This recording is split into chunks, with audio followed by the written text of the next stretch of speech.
Bismillahirrahmanirrahim. Alhamdulillahirabbil alamin. Allahumma shalli wa sallim ala sayyidina Muhammad wa ala ali sayyidina Muhammad. Nawaina ta'allum wa ta'alim wa naf'a wal intifa' wa tadhakkur wa tadhkir wal ifadah wal istifadah wal hath ala tamassuk fi kitabillah wa sunnati Rasulillah sallallahu alaihi wasallam wa ibtigha'a mardatihi wa thawabihi wa qurbihi. Kita lanjutkan kajian kita kitab Safinatun Najah karya Al-Allamah Syekh Salim bin Abdullah bin Semir yang dikuburkan di Jakarta sini ya. Pada pertemuan yang lalu kita membahas pendahuluan kitab. Bismillahirrahmanirrahim. Alhamdulillahirabbil alamin wa bihi nasta'in ala umuri dunya waddin wa sallallahu wa sallama ala sayyidina Muhammadin khatamin nabiyyin wa alihi wa sahbihi ajma'ina wala haula wala quwwata illa billahil aliyil azim. Sampai di sini ya. Kemudian berikutnya faslun. Faslun kalau bahasa Indonesia diterjemahkannya pasal. Pasal atau bab. Pasal itu sendiri atau faslun itu secara bahasa artinya al-hajiz bainas syai'ain. Al-hajiz bainas syai'ain, pembatas dari dua hal. Faslun itu secara faslun kalau diartikan secara bahasa, orang Indonesia bilang pasal. Pasal dalam bahasa Indonesia itu kata serapan dari bahasa Arab faslun ini ya. Nah, faslun itu artinya apa sih? Pemisah. Faslun itu artinya pemisah. Jadi secara bahasa faslun itu artinya pemisah di antara dua hal. Itu namanya faslun. Makanya cuaca dalam bahasa Arab juga fusul, ya kan? Faslun. Karena cuaca itu terpisah-pisah. Musim itu terpisah-pisah. Dalam bahasa Arab juga faslun. Segala hal yang menjadi pemisah dalam bahasa Arab disebut faslun. Kelas dalam bahasa Arabnya faslun. Kenapa? Karena terpisah-pisah. Ada faslun awal, faslul tsani, faslul tsalits. Makanya secara bahasa faslun itu artinya pemisah di antara dua hal. Kalau itu kelas berarti pemisah di antara kelas 1 menuju kelas 2, fasal 1, fasal 2. Nah, tapi di dalam kaitannya dengan kitab ini yang dimaksud faslun di sini tentunya bukan sekedar pemisah saja, tetapi faslun itu adalah istilah ungkapan tertentu yang menunjukkan makna yang mencakup tentang bab-bab atau masalah-masalah di dalam sebuah kitab tentunya ya. Jadi kadang-kadang dia disebut faslun, kadang-kadang disebut bab, kadang-kadang disebut kitab. Nah, siapa yang pertama kali itu lain lagi nanti ya. Akan kita bahas lain lagi nanti. Kemudian kita lanjutkan. Faslun ini berarti kalau dalam kaitannya dalam kitab ini, faslun ini sebagai pemisah antara muqaddimah menuju kepada bahasan pertama. Nah, di samping itu pemisah antara muqaddimah menuju kepada inti pembahasan. Kalau di dalam kitab juga ada, di dalam ceramah juga kadang-kadang disebutkan amma ba'du. Amma ba'du. Amma ba'du itu juga disebut faslun. Disebut faslun. Mengapa dia disebut faslun? Karena dia memisahkan antara muqaddimah menuju kepada inti permasalahan atau inti pembicaraan. Makanya di dalam ceramah, kalau orang Arab ceramah, bahasa Arab maksud saya, ceramah itu pasti dia ada pendahuluannya bismillahirrahmanirrahim atau alhamdulillahirabbil alamin, Allahumma shalli ala sayyidina Muhammad wa ala sayyidina Muhammad, amma ba'du. Di kitab-kitab juga seperti itu, amma ba'du. Nah, dalam riwayat disebutkan Allah Subhanahu wa taala mengajarkan kalimat amma ba'du itu pertama kepada Nabi Daud alaihissalam ya. Dalam ayat suci Al-Qur'an disebutkan wa 'allamnahu faslal khitab. Nah, disebutnya oleh Allah Subhanahu wa taala faslal khitab, fasl, pemisah ya. Kita lanjutkan. Pasal pertama arkanul Islam. Nah, pasal pertama ini nanti membicarakan tentang rukun Islam,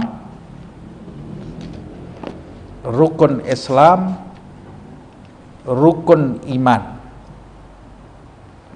Rukun Islam dan rukun iman. Rukun Islam dan rukun iman. Rukun Islam itu ada 5, rukun iman ada 6. Selain itu sebetulnya ada lagi namanya rukun ihsan. Rukun ihsan. Tapi di sini tidak disebut ihsan ya. Jadi arkanuddin, rukunnya agama itu ada 3. Rukun iman, rukun Islam, rukun ihsan. Rukun ihsan. Berasal dari mana? Rukun iman, kok siapa ini yang menyimpulkan rukun Islam itu ada 5, rukun iman itu 6, rukun ihsan itu 2? Disimpulkan dari hadis Rasulullah Shallallahu Alaihi Wasallam yang tentunya banyak di antara kita yang mengetahuinya. Diriwayatkan bahwa suatu ketika sahabat sedang duduk bersama Rasulullah Shallallahu Alaihi Wasallam, bainama nahnu julusun inda Rasulillah Shallallahu Alaihi Wasallam, pada saat kami sedang duduk-duduk bersama Rasulullah Shallallahu Alaihi Wasallam, dzata yaumin, di suatu hari, kemudian tiba-tiba datang di tengah-tengah kita, datang seseorang syadid bayadus thiyab sawadus sya'ar, pakai baju sangat putih bersih dan rambutnya hitam legam, la yura atharus safar fi, tidak ada bekas-bekas orang berpergian, karena di Arab sana kalau orang pergi dari satu tempat ke satu tempat pasti kena debu, pasti kena debu, anginnya kencang, kemudian padang pasir. Jadi kalau pergi ke satu tempat, apalagi perjalanan jauh, pasti wajahnya seperti pakai bedak itu ya, putih gitu ya, rambutnya juga seperti itu. Tapi kata sahabat yang meriwayatkan, setiap orang di antara kita tidak ada yang kenal orang ini siapa. Aneh. Tidak ada bekas-bekas perjalanan jauh, tapi setiap orang di antara kita tidak ada yang kenal dia itu siapa. Harusnya kalau bukan orang kota itu, orang setempat, itu ada bekas-bekas perjalanan. Nah, orang itu melangkah melewati para sahabat, kemudian duduk berhadapan dengan Rasulullah SAW, menempelkan lututnya dengan lutut Rasulullah SAW. Kemudian meletakkan tangannya di paha Nabi Muhammad SAW. Fa'asnada rukbatayhi ila rukbatayhi wa wada'a kaffah ila ala fakhdai. Meletakkan tangannya di atas pahanya Nabi Muhammad SAW.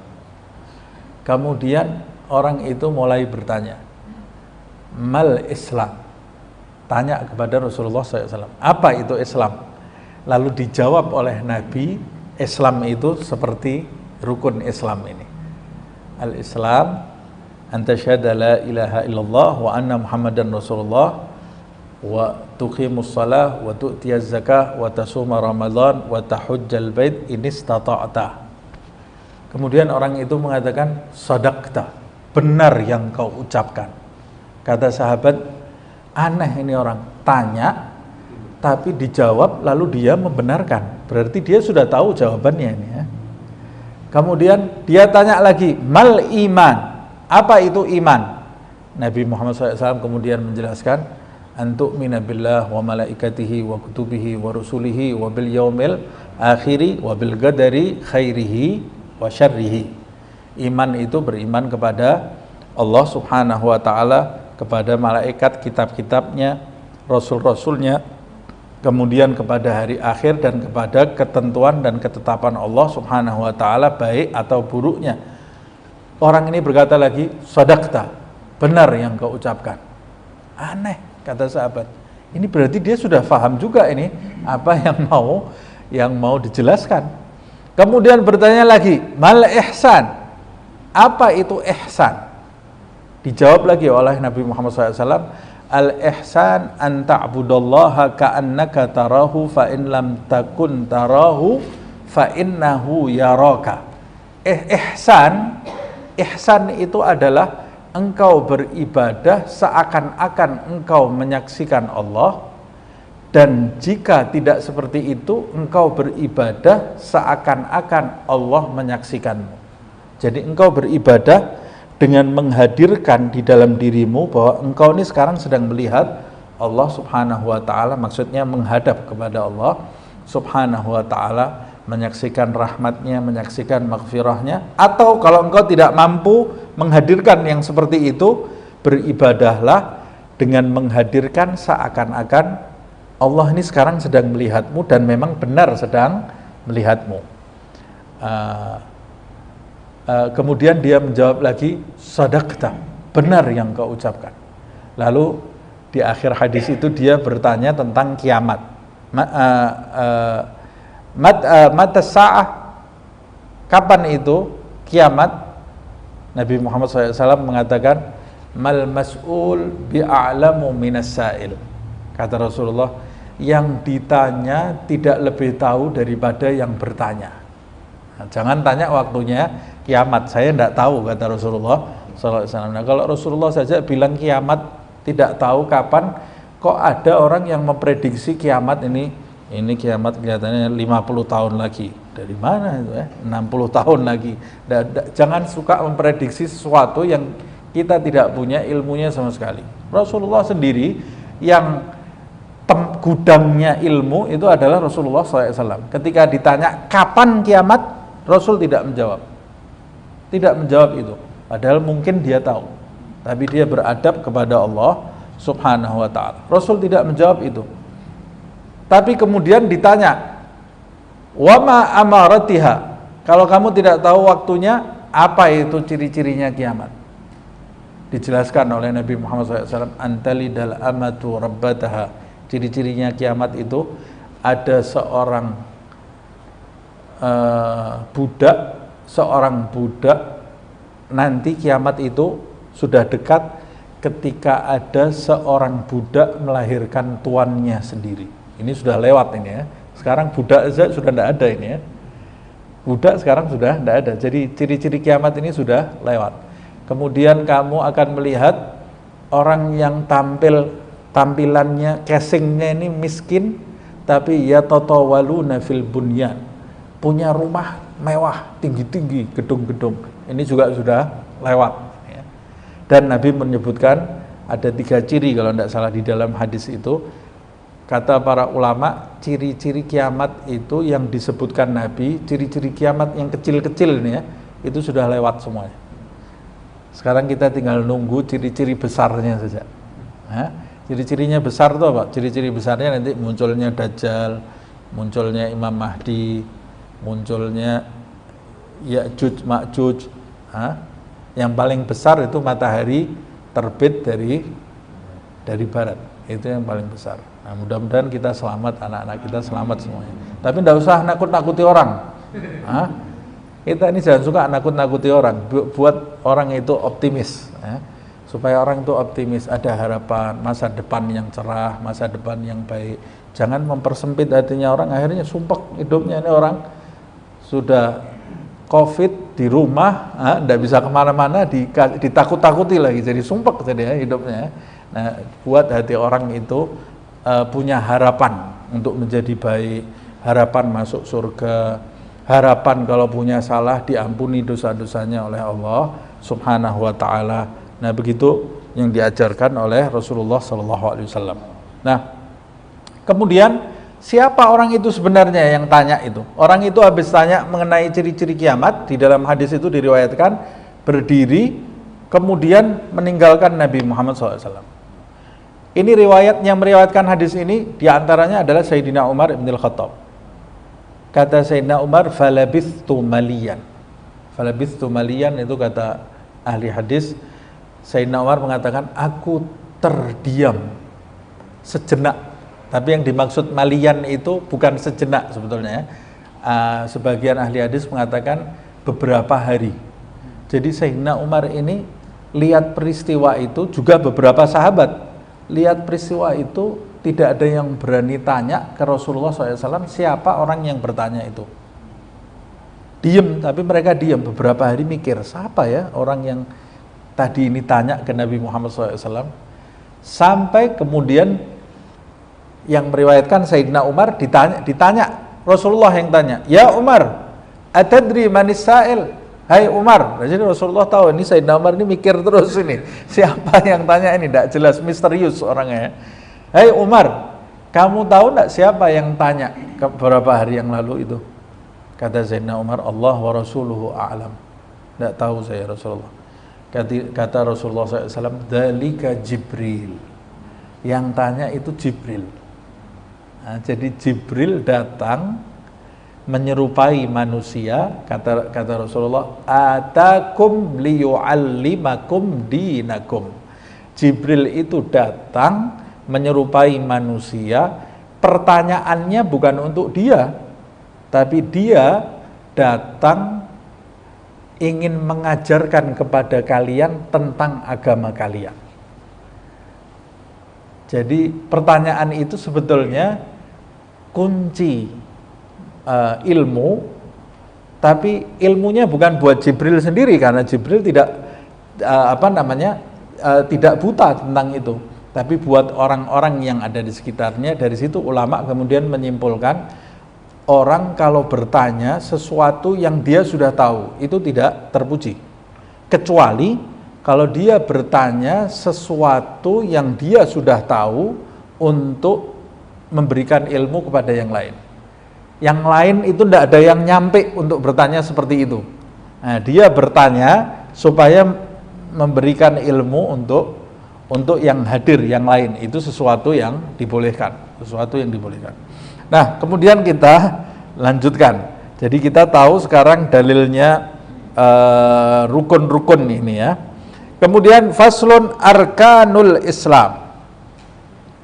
Arkan itu jamak dari rukun. Arkan itu kata jamak dari rukun. Kalau kata jamak itu 3 ke atas. Kalau rukun itu berarti 1. Arkan itu artinya bagian terkuat dari sesuatu. Rukun, bahasa Arabnya janibu syai' al-aqwa. Bagian terkuat dari sesuatu itu namanya rukun. Umpamanya bagian terkuat dari bangunan adalah tiang. Makanya dalam bahasa Arab tiang itu adalah rukun. Dalam bahasa Arab itu tiang itu rukun. Bangunan itu kalau tidak ada tiangnya dia tidak bisa berdiri. Dia tidak bisa berdiri. Tetapi dalam makna yang ada di kitab ini, yang dimaksud rukun itu, definisi rukun di sini adalah satu bagian yang mendasar,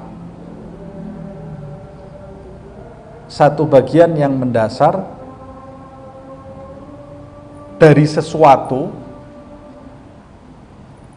yang tidak akan wujud kecuali dengannya.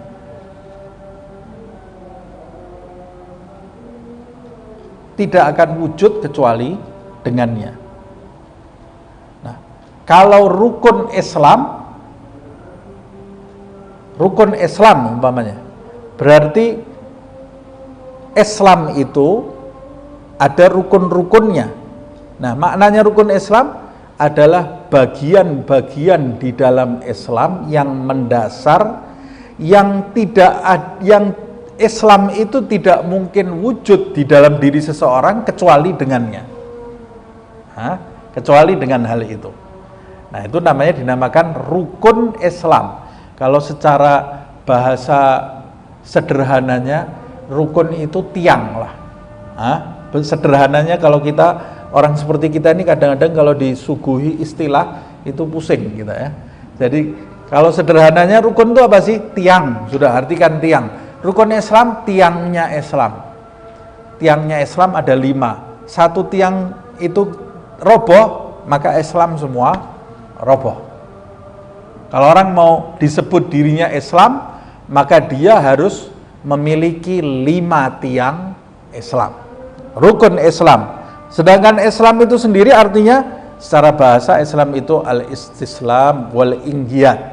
Islam itu secara bahasa artinya pasrah dan patuh. Pasrah dan patuh arti Islam secara bahasa. Jadi istislam, pasrah. Wal inqiyad, patuh secara bahasa.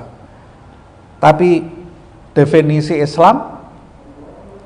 Islam patuh terhadap hukum syariat. Definisinya Islam patuh terhadap hukum syariat. Jadi kalau orang mengaku dirinya Islam tapi dia tidak patuh terhadap hukum syariat, ya dia belum dinamakan Islam. Belum dinamakan Islam. Nah, jadi makna rukun Islam atau arkan Islam yaitu bagian-bagian di dalam keislaman yang tidak wujud di dalam diri seseorang kecuali dengannya. Ada berapa bagian-bagian itu? Ada 5. Ada 5 bagian. Nah, ini kita sudah masuk ke fikih ini ya. Kalau kemarin masih banyak cerita-ceritanya. Nah, kalau fikih ini memang hukum, namanya hukum ya, pembahasan hukum ini seperti ini. Semua pakai istilah-istilah gitu ya.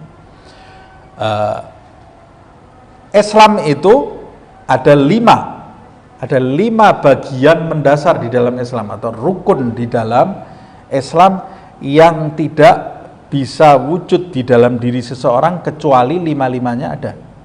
5-5-nya itu ada. Kalau salah satu dihilangkan, maka orang itu belum Islam. Rukun yang pertama seperti yang disebutkan di dalam hadis, rukun yang pertama adalah syahadat. Syahadatu alla ilaha illallah wa anna Muhammadan Rasulullah. Syahadat. Nah, orang ini kalau mau masuk Islam, ya pertama harus syahadat. Kalau dia tidak syahadat, maka dia tidak disebut Islam. Kecuali orang yang lahir dari orang tua yang Islam. Nah, kita kan waktu lahir kita tidak bersyahadat dulu langsung mengerjakan sholat kan? Lalu bagaimana ini? Islam atau bukan? Nah, kamu lahir dari keluarga Islam atau bukan? Lahir dari keluarga Islam, bapakmu Islam, ibumu Islam, kamu lahir otomatis sebagai Muslim sampai engkau keluar. Na'udzubillah min dzalik. Kalau engkau keluar dari Islam, mau sholat lagi kamu harus syahadat. Karena kamu sendiri yang keluar dari lingkaran Islam. Tapi kalau kita tidak pernah keluar dari Islam, ya otomatis kita sudah Islam walaupun kita tidak pernah syahadat dari kecil untuk masuk Islam. Otomatis kita sudah jadi Islam dan ini nikmat dari Allah Subhanahu wa taala. Jadi untuk orang lain, orang yang lahir dalam keluarga Islam itu sudah nikmat dari Allah Subhanahu wa taala bahwa dia ini sudah satu langkah di depan yang lain. Harusnya orang yang lahir di dalam keluarga Islam itu dia sudah melakukan percepatan, memiliki kualitas yang lebih tinggi daripada orang-orang lain. Tapi anehnya berapa banyak orang yang lahir di keluarga Islam, ada orang yang lahir di keluarga non-muslim, masuk Islam, Islamnya lebih kuat daripada orang yang lahir sudah Islam. Karena keluarga muslim ini tidak menjalankan Islam secara utuh, sedangkan yang non-muslim masuk Islam itu dia mendapatkan Islam ini melalui pencarian. Orang itu kalau tahu jerih payahnya mendapatkan nikmat, dia lebih menghargai. Tapi kalau tidak tahu jerih payahnya itu, biasanya kurang penghargaannya. Na'udzubillah min dzalik, jangan sampai kita seperti itu. Umpamanya nih, saya kasih contoh. Orang tua cari uang. Dia menghargai kadar uang itu enggak? Karena dia tahu susahnya nyari uang. Dulu kita sebagai orang tua cari uang, kita menghargai kadarnya uang ini. Tidak mungkin kita buat hal-hal yang tidak bermanfaat, karena kita tahu nyari uang itu tidak gampang, harus kerja. Dulu kita waktu masih kecil gimana? Cuma terima uang, seenaknya saja kita terhadap uang. Apalagi dulu yang orang tuanya kaya raya, kemudian orang tuanya wafat, dia tidak sempat mempelajari bagaimana menjaga uang itu dengan benar sehingga habis hartanya. Kemudian waktu dia sudah besar, dia baru mikir, dulu kalau saya menghargai harta orang tua saya, mesti saya tidak hidup seperti ini. Nah, tapi terlambat kamu. Ini umpamanya seperti itu. Nah, jangan sampai Islam itu dicabut dari dada kita, baru kita di akhirat nyesel. Hargai kadar Islam ini. Ini nikmat yang sangat besar dari Allah Subhanahu wa ta'ala. Nah, orang kalau mau masuk Islam, dia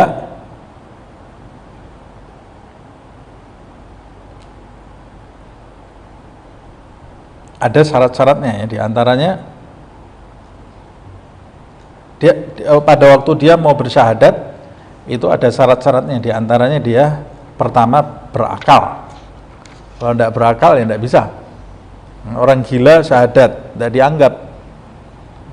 Orang gila umpamanya agamanya non muslim, terus dia mengucap asyhadu alla ilaha illallah, oh sudah dia Islam. Lah, karena dia tidak berakal. Atau orang mabuk, dia tidak dalam kondisi berakal.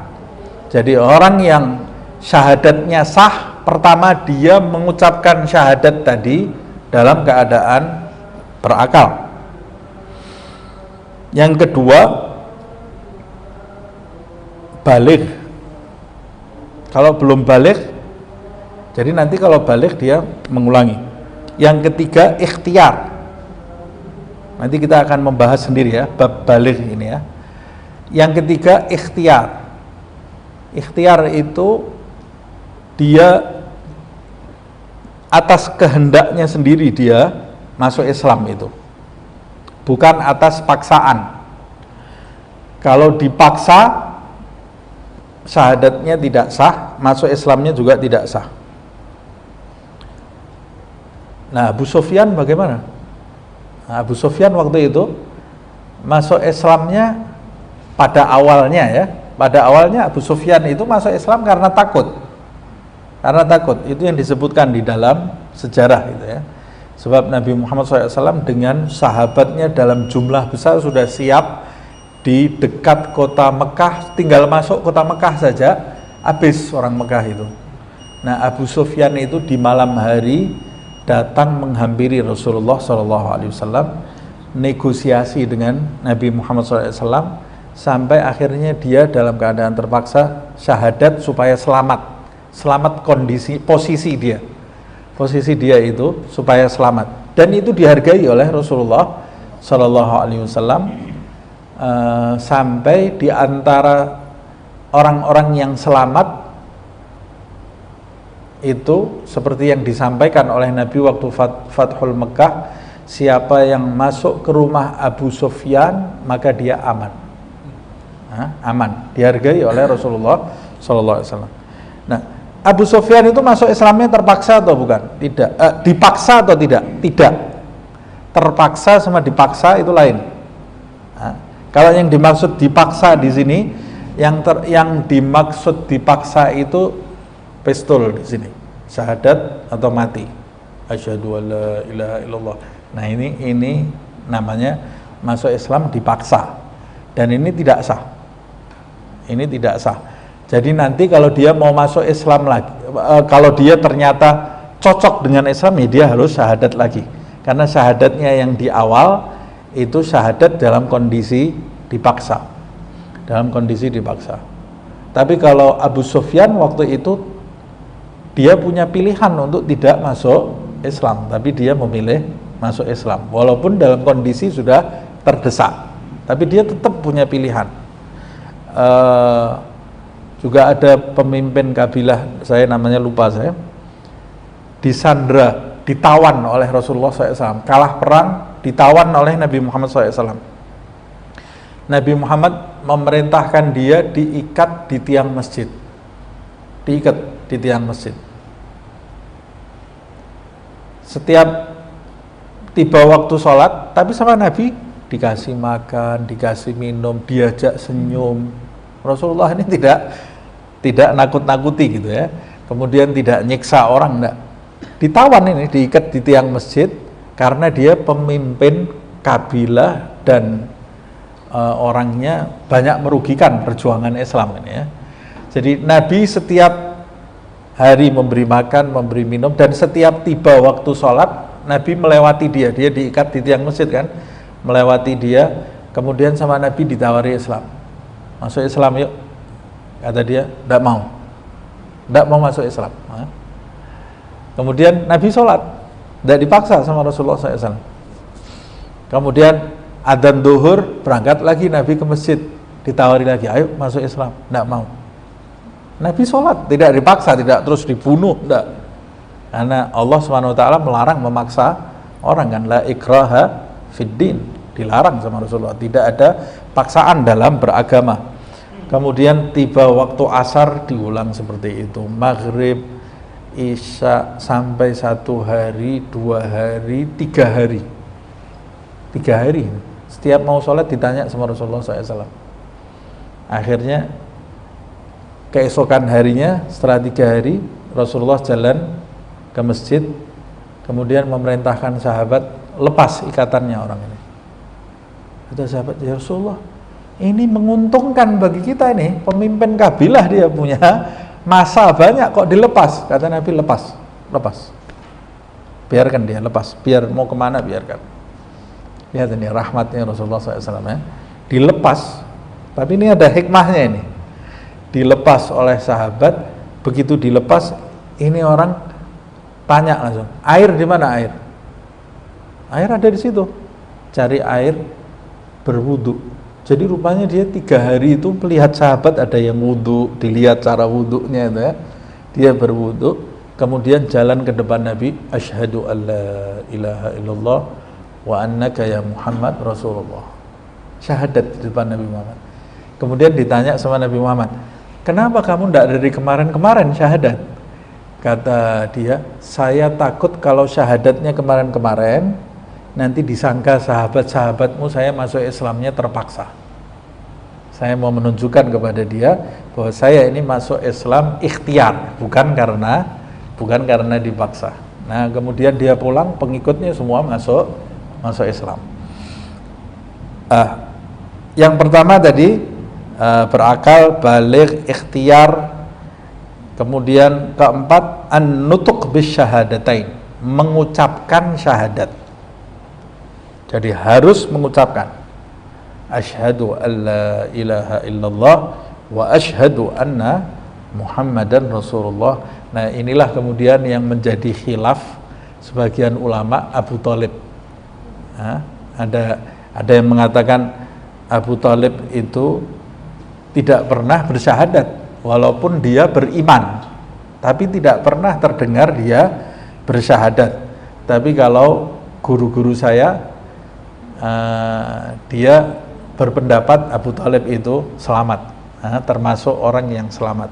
Sebab ada riwayat, walaupun agak lemah riwayatnya, Abu Thalib ini kan pamannya Nabi Muhammad SAW. Bagaimana orang membela Nabi mati-matian, dan ungkapan-ungkapannya dia di dalam syair itu ungkapan keimanan terhadap Nabi Muhammad SAW, sampai meninggalnya dia bersamaan di tahun yang sama dengan meninggalnya istrinya Nabi Muhammad SAW, disebut di dalam sejarah Amul Huzun, tahun kesedihan bagi Nabi Muhammad. Masa Nabi sedih orang kafir mati? Sedih dalam tanda kutip gitu ya, sampai dinamakan tahunnya. Nabi kalau ada orang kafir mati, Nabi itu sedih. Sedihnya tidak bisa nolong. Tapi kalau Abu Thalib ini sedihnya lain, Nabi sedih berpisah, seperti sedihnya Nabi ketika kehilangan Khadijah. Kalau Abu Thalib itu tidak beriman, Nabi tidak mungkin sedih berpisah dari Abu Thalib. Plus ada hadis walaupun agak lemah, diriwayatkan Abbas pamannya Nabi Muhammad SAW itu saudara lain ibu dengan Abu Thalib. Jadi Abu Thalib itu di dalam riwayat diminta sama Rasulullah untuk bersyahadat, diminta bersyahadat supaya ngucap. Nabi sudah tahu dia ini mengimani Rasulullah SAW.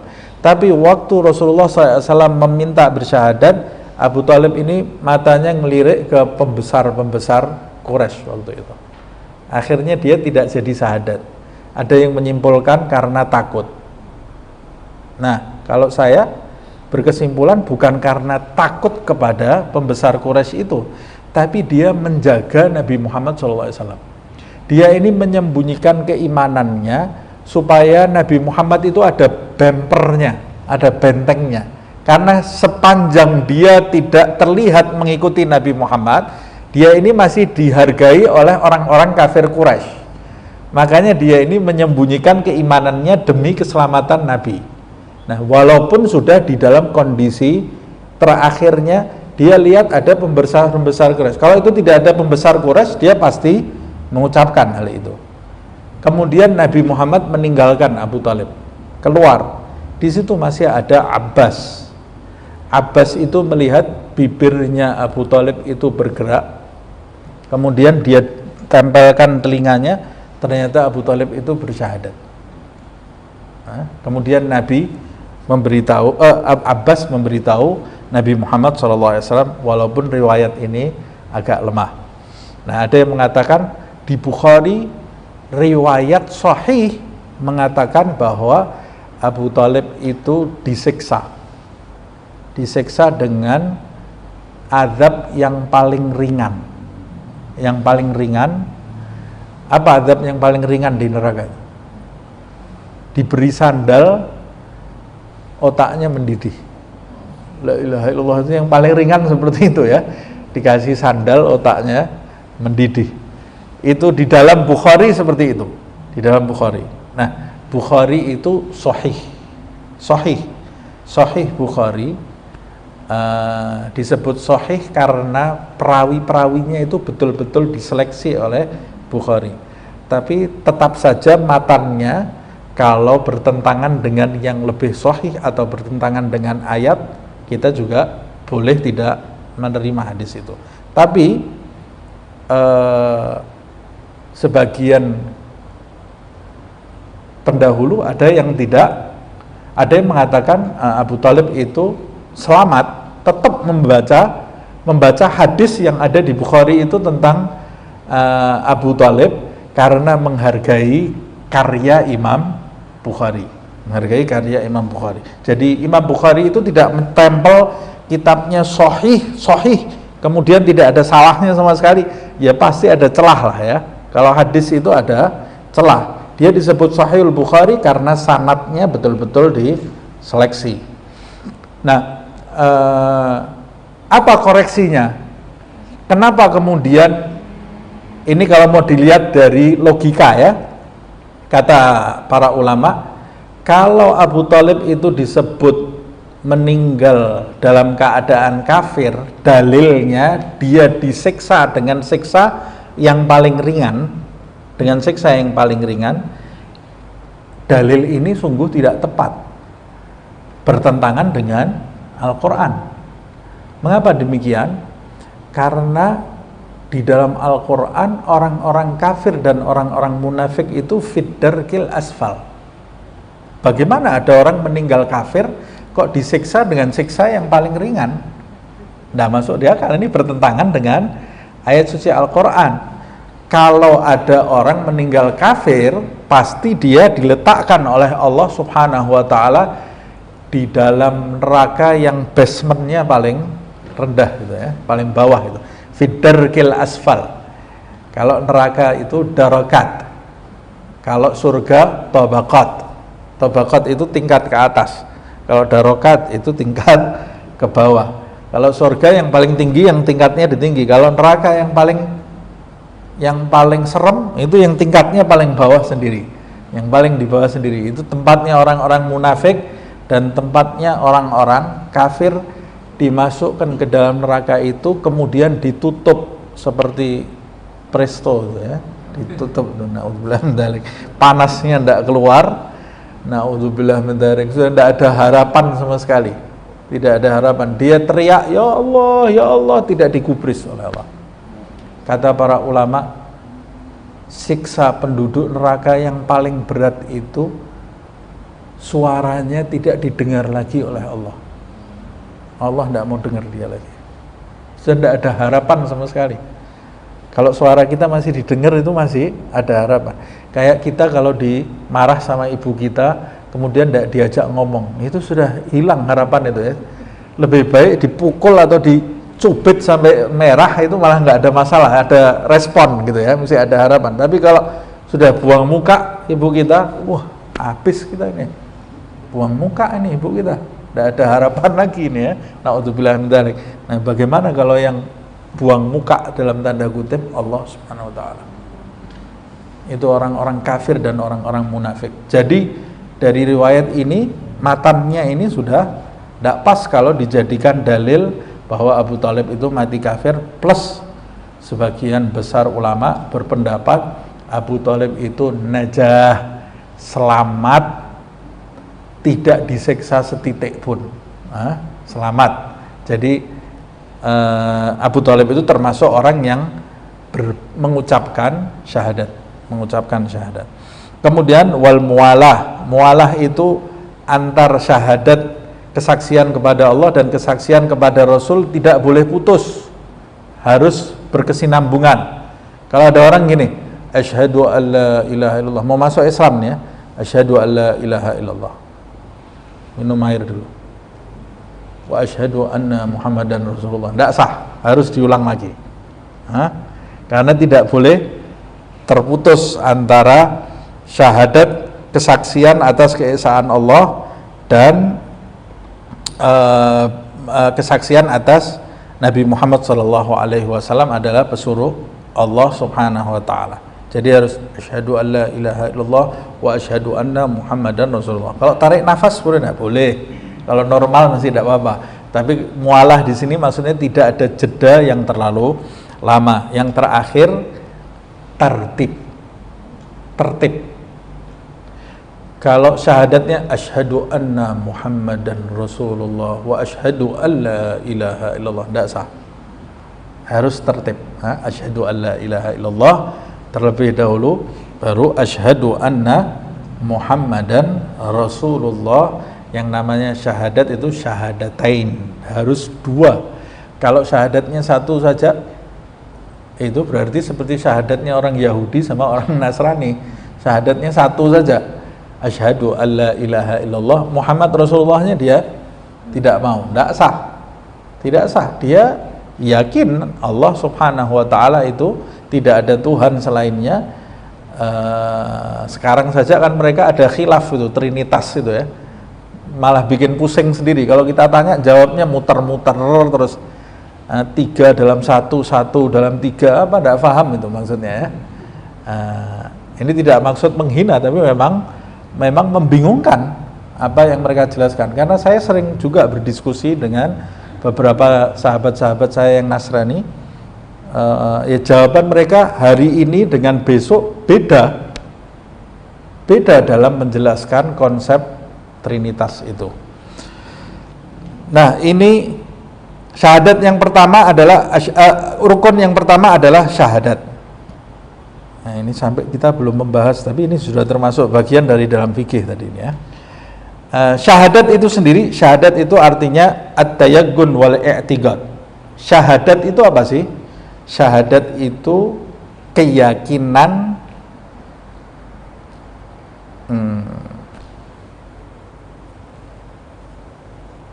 dan kepercayaan. Keyakinan dan kepercayaan. Itu artinya syahadat. Jadi kalau kita mengatakan asyhadu, aku bersaksi, berarti aku yakin dan aku percaya. Kalau kita hanya mengucapkan saja asyhadu, tapi hati kita tidak ada keyakinan, tidak ada kepercayaan, namanya kita bukan bersyahadat. Pura-pura itu, dan itu yang tahu diri kita dengan Allah Subhanahu wa taala. Asyhadu alla ilaha illallah. Ilaha, apa arti ilah? Ilah itu artinya al-ma'bud, segala sesuatu yang disembah itu namanya ilah. Ilah yang benar ataupun yang tidak benar itu namanya ilah. Dulu sebelum Nabi Muhammad SAW dilantik sebagai Rasul, orang itu menyebut Tuhan dengan ilah. Ilahi, ilahi, ilahi itu Rabbi, Tuhanku. Rabbi itu artinya pemeliharaku. Tapi kalau ilahi, wahai sembahanku. Ilahi. Kalau kata Allah itu kata ma'rifah dari kata ilah, sembahan yang itu. Allah itu dari kata al-ilah, kemudian ada perubahan-perubahan jadi Allah, dari al-ilah sebetulnya. Nah, jadi kalau dalam bahasa Arab ada istilah namanya nakiroh, ada ma'rifah. Ilah itu nakiroh, kata umum. Kata umum. Seperti kalau dalam bahasa Inggris, student, the student. Student itu murid. Murid yang mana? Yes, pokoknya murid.